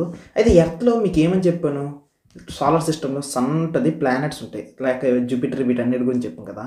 అయితే దీంతో పాటుగా సమ్ బెల్ట్స్ ఉన్నాయని చెప్పాను కదా. ఈ బెల్ట్స్లో కొన్ని రాళ్ళు ఉన్నాయి. ఆ రాళ్ళు గురించి చెప్తాను చూడండి. ఈ రాళ్ళని ఏమంటామంటే ఆ బెల్ట్లో ఉన్నటువంటి రాళ్ళని అయితే యాస్ట్రాయిడ్ అంటారు. ఓకే, ఆ బెల్ట్లో ఉన్నటువంటి రాళ్ళని ఆ బెల్ట్లో ఉన్నటువంటి రాళ్ళని యాస్ట్రాయిడ్ అంటే, యాస్ట్రాయిడ్లో నుండి ఒక రాయి బయటకు వచ్చింది అనుకోండి, దాన్ని మీటియోరాయిడ్ అంటారు. సో మీటియోరాయిడ్ అంటారు. ఓకే, సో ఈ మీటియోరాయిడ్ ఎటువైపు వస్తుంది, మనకి ఎర్త్ వైపుకి వస్తుంటుంది కదా. సో అది అనమాట. మీరు ఆకాశంలో ఎప్పుడైనా తోకచుక్క చూసారా? ఎప్పుడైనా ఆకాశంలో ఏంటంటే తోకచుక్క చూసారా? తోకచుక్క కనిపిస్తే కోరుకుంటే తీరుతుంది అనుకుని. యాక్చువల్లీ యాస్ట్రాయిడ్ అని ఒక బెల్ట్ ఉంటుందని చెప్పాను కదా. ఈ బెల్ట్లో నుండి ఒక రాయి బయటకు వచ్చింది అనుకో, దాన్ని మీటియోరాయిడ్ అంటాం. ఈ మీటియోరాయిడ్ కానీ దూసుకొని వస్తున్నప్పుడు ఇలాంటి వెలుగు కానీ కనిపిస్తే దీనికి మీటియోరైట్ అంటాం. ఓకేనా? సో బయటకు వస్తే మీటియోరైడ్, ఒకవేళ వెలుగు కల్పిస్తూ ఇలా వస్తుంటే ఇది మీటియోరైట్ అనమాట. అయితే మ్యాక్సిమం సిచ్యువేషన్స్ ఏంటంటే ఇలాంటివన్నీ కూడా ఆకాశంలోనే పేలిపోతాయి. ఎందుకంటే ఎర్త్కి కిందకు వచ్చేటప్పుడు ఎర్త్ చుట్టూ కూడాను ఫుల్గా ఎయిర్ ఉంటుంది. ఎయిర్ తగులుతుండే కొద్దీ కూడా మాడి మసి అయిపోతుంటారు అనమాట. అలా కొన్ని ఆకాశంలోనే నాశనం అయిపోతాయి. వాటిని ఏమంటారంటే బోలాయిడ్ అంటారు. సో ఆకాశంలో నాశనం అయిపోతే దాన్ని బోలాయిడ్ అంటారు. సో సిచ్యువేషన్ ఏంటి, బెల్ట్లో ఉంటే దాన్ని యాస్ట్రాయిడ్ అంటారు. బెల్ట్ బయటకు వచ్చింది అనుకోండి దాన్ని మీటియోరైడ్ అంటారు. ఏదైతే బెల్ట్ బయటకు వచ్చి ఎర్త్ అట్మాస్ఫియర్కి రీచ్ అయింది అనుకో మండుతుంది కదా, మండడం వల్ల పెద్ద తోక అనేది వస్తుంది. సో దీన్ని మీటియోరైట్ అంటాం. ఓకే, ఇక్కడ వరకు మీటియోరైట్ క్లారిటీ ఉంది. ఎప్పుడైతే అది ఆకాశంలో పగిలిపోయింది అనుకోండి దాన్ని బోలాయిడ్ అంటారు. ఇది సిచ్యువేషన్ మీకు క్లారిటీ. అయితే కామెట్ అనేవి కూడా చూస్తుంటారు. సార్ కామెట్ అంటే ఏంటి సార్ అనుకోండి మీకు అనిపించవచ్చు. సింపుల్గా చెప్తాను చూడండి. ఇది మిస్టర్ సన్ అనుకోండి. సన్కి కొన్ని ఆర్బిట్స్ దూరంలో యాస్ట్రాయిడ్ బెల్ట్ ఉంది కదా, ఇంకా నెప్ట్యూన్ దాటిన తర్వాత కూడా అక్కడ ఒక బెల్ట్ ఉంది. దీన్ని ఏమన్నారు అని చెప్పాను, క్యూపియర్ బెల్ట్ అన్నాను కదా. ఆ క్యూపియర్ బెల్ట్ నుండి ఏదైనా బయటకు వచ్చింది అనుకో దాన్ని కామెట్ అంటారు. ఈ కామెట్ కూడా దూసుకొని వచ్చినప్పుడు దీని వెనక కూడా పెద్ద వెలుగు అనేది కనిపిస్తుంది. ఇది కామెట్. వీటన్నిటి ఇమేజెస్ కూడా నీట్గా చూపిస్తాను చూడండి. ఇక్కడ కనిపిస్తున్నట్టుగా చూస్తే మీకు క్లారిటీ వస్తుంది. చూడండి, యాస్ట్రాయిడ్ అనేది ఒక పెద్ద రాయిలాగా ఉంటుంది. ఓకేనా? సో మీటియోరైడ్ అనేది ఆకాశంలో ఎర్త్ అట్మాస్ఫియర్కి రీచ్ అయ్యామన్నప్పుడు ఇది ఇలాగే ఉంటుంది అనమాట. ఫ్రీజ్ అయిపోయి ఉంటుంది, బాగా కూల్గా ఉంటుంది. కానీ ఎప్పుడైతే ఎర్త్ అట్మాస్ఫియర్కి రీచ్ అయిపోద్దో ఈ రకంగా మండే అగ్నిగోళంలో వస్తుంటుంది తోకచుక్క. ఓకే, ఎప్పుడైతే ఇది ఎర్త్ని రీచ్ అవుతుందో అది మీటియోరైట్గా కనిపిస్తుంది అనమాట. ఓకే, యాస్ట్రాయిడ్, మీటియోరైడ్ తర్వాత మీటియర్ తర్వాత మీటియోరైట్ అవుతుంది. ఓకే, ఇది సిచ్యువేషన్. మీటియోరైట్ ఇది సిచ్యువేషన్. సో ఇక్కడ మీరు చక్కగా ఇంకొకటి యాడ్ చేయొచ్చు. అదేంటంటే మీటియర్. ఇప్పుడే చూసాం కదా మీటియర్. సో ఈ మీటియర్ ఏంటి సింపుల్గా చెప్పాలంటే ఇది ఆకాశంలో ఉంటుంది. ఆకాశంలో ఎప్పుడైతే లైట్ అనేది స్టార్ట్ అవుతుందో ఇది మీటియర్గా ఉంటుంది. ఎర్త్కి ఒకవేళ రీచ్ అయితే ఇది మీటియోరైట్ అనమాట. మేజర్గా ఇక్కడ పక్కన ఎర్త్ అని రాసుకోండి, చక్కగా ఉంటుంది. ఎర్త్కి రీచ్ అయితే ఓకే, ఆకాశంలో పేలిపోతే ఇది బోలాయిడ్గా ఉంటుంది. సిచ్యువేషన్ అది అనమాట. అయితే ఇప్పుడు చెప్తాను కదా, ఈ మీటియోరైడ్గా ఇంకొక రౌండ్ రాసిస్తే బాగుంటుంది. అయితే మీటియోర్గా వెలుగుతూ వెళ్తూ ఉండాలి, లేదంటే బోలాయిడ్గా ఆకాశంలోనే పేలిపోవాలి. ఓకే, ఆకాశంలో బోలాయిడ్గా పేలిపోవాలి. ఆకాశంలో పేలిపోతే బోలాయిడ్, లేదు అది ఇంకా అలా తోక చుక్కలాగా మండుతూ వెళ్తే మీటియోర్. అది కానీ ఒకవేళ ఎర్త్కి రీచ్ అయితే ఇది మీటియోరైట్. నెక్స్ట్ ఇంకా కామెట్ అని చెప్పాను కదా. ఈ కామెట్ అనేది మేజర్గా కూడాను సన్ వైపుగా వస్తుంటుంది. ఎక్కడ క్యూపియర్ బెల్ట్ నుండి బయటకు వస్తుంది అనమాట. ఇది కామెట్. సో ఇక్కడ మీకు ఆకాశంలో కనిపించేటటువంటి రాళ్ళ గురించి కూడా నేర్చుకున్నాం. సిచ్యువేషన్ అంతా కూడా క్లారిటీ వచ్చింది. ఓకే, ఇక వన్ మోర్ లాస్ట్ టైం ఒకసారి నీట్గా చూద్దామా. మన ఎర్త్ ఉంది. ఈ ఎర్త్ అనేది సోలార్ సిస్టంలో one of the part. So earth అనేది సన్ అంటే సన్లోనూ బోల్డ్ ప్లానెట్స్ వస్తే దాంట్లో ఒక పార్ట్. సో ఇక చూసుకుంటే ఇలాంటి సోలార్ సిస్టమ్ అనేది ఒక గ్యాలక్సీలో పాటు మనం ఉన్నటువంటి గ్యాలక్సీ పేరు మిల్కీవే గ్యాలక్సీ. ఈ మిల్కీవే గ్యాలక్సీ అనేది ఒక పెద్ద యూనివర్స్ అయితే ఆ యూనివర్స్లో ఇది ఒక పార్ట్ అనమాట. సో దీన్నే ఇమేజ్ రూపంలో ఎలా అంటే ఇదంతా కూడాను మనకు తెలిసిన అబ్జర్వబుల్ యూనివర్స్, మనకు తెలిసినటువంటి యూనివర్స్. ఈ యూనివర్స్లో బోల్డ్ గ్యాలక్సీస్ ఉన్నాయి. సో ఇలాంటి బోల్డ్ గ్యాలక్సీస్ ఉంటే అందులో one of the Milky Way Galaxy. ఈ మిల్కీవే గ్యాలక్సీలోన ఓకే మన సన్ అనేవాడు ఒక చిన్న ప్లానెట్. సో అలాంటి ప్లానెట్స్లో మన ఎర్త్ అనేవాడు ఒకడు ఉన్నాడు. ఈ ఎర్త్ మీద మనం ఉన్నాం అనమాట. ఇది టోటల్గా సిచ్యువేషన్. ఇది 6th క్లాస్ లెవెల్కి సరిపోద్ది. సో ఇక్కడ కనిపిస్తున్న ఈ మీటియోర్ వీటన్నిటి మీద ప్రిలిమ్స్లో కూడా క్వశ్చన్స్ వచ్చాయి. మళ్ళీ జాగ్రత్తగా అర్థం చేసుకోండి, ఓకేనా. ప్రిలిమ్స్లో నుండి కూడా క్వశ్చన్స్ వచ్చాయి కాబట్టి చాలా జాగ్రత్త. సో బెల్ట్ లోపల ఉంటే యాస్ట్రాయిడ్, ఒకవేళ బెల్ట్ నుండి బయటకు వస్తే మీటియోరైడ్. ఒకవేళ ఇది కానీ ఎర్త్ అట్మాస్ఫియర్కి రీచ్ అయ్యింది అనుకోండి, ఎర్త్ అట్మాస్ఫియర్లో ఉన్నప్పుడు మండుతుంది కదా, అప్పుడు మీటియోర్. ఒకవేళ ఎర్త్కి రీచ్ అయ్యి మనకు ఒక రాయి ముక్క దొరికింది అనుకోండి, అది మీటియోర్ రైట్. ఇది టోటల్గా కూడాను ఈ లెసన్కి సంబంధించినంతవరకు కూడాను. అండ్ ఈ కోడ్ గుర్తుంచుకుంటే చాలా బాగుంటుంది. అండ్ ఫైనల్గా మీకు కానీ ఇలా జాగ్రఫీని స్టాండర్డ్ బుక్స్కి ఇంటర్లింక్ చేస్తూ అండ్ ఏవే విషయాలు చదవాలి ఏవే విషయాలు చదవకూడదు అనే దాన్ని క్లారిఫై చేస్తూ కాన్సెప్ట్స్ అన్నింటినీ క్లియర్ చేసుకోవాలంటే మన ఎన్సీఆర్టీ ఫౌండేషన్ క్లాస్ ఉంటుంది. సో దీని యొక్క ప్రైస్ చెప్పాను కదా ముందే, 5,000 రూపీస్ ఫర్ ఎన్సీఆర్టీ ఫౌండేషన్ ఓవరాల్గా అన్ని సబ్జెక్ట్స్ కలిపి. లేదు అంటే కేవలం నేను జాగ్రఫీ బండిల్ మాత్రమే తీసుకుంటాను అంటే ఇట్స్ ప్రైస్ 1499. ఇది ప్రైస్ మన అభిజ్ఞ అకాడమీ యాప్లో ఉంటుంది. అన్నిటికన్నా మించి మన ఎన్సీఆర్టీ ఫౌండేషన్ తీసుకున్న వాళ్ళకి మెటీరియల్స్ కానీ ఇక్కడ కనిపిస్తున్న ఈ పీడిఎఫ్స్ కానీ అన్నిటికన్నా మించి మీకు ఏమైనా డౌట్స్ వస్తే నేను ఇచ్చే సపోర్ట్ కానీ అన్నీ కూడా మీకు ఉంటాయి. ఓకే, మేజర్గా మీకు మెంటర్షిప్, యూపీఎస్సీకి మెంటర్షిప్ అనేది దీనిలోనే ఇన్వాల్వ్ అయిపోద్ది. మీరు సపరేట్గా మళ్ళీ మెంటర్షిప్ ఫీ కూడా పే చేయాల్సిన అవసరం లేదు. ఇది సిచ్యువేషన్ టోటల్గా కూడాను. Okay, thank you. మరొక మంచి లెసన్స్తో మళ్ళీ కలుద్దాం. ఎవరైతే ఎన్సీఆర్టీ ఫౌండేషన్ క్లాస్ తీసుకున్నారో మిగిలిన వాళ్ళకి ఇది ఒక డెమో లెసన్ మాత్రమే. Thank you so much.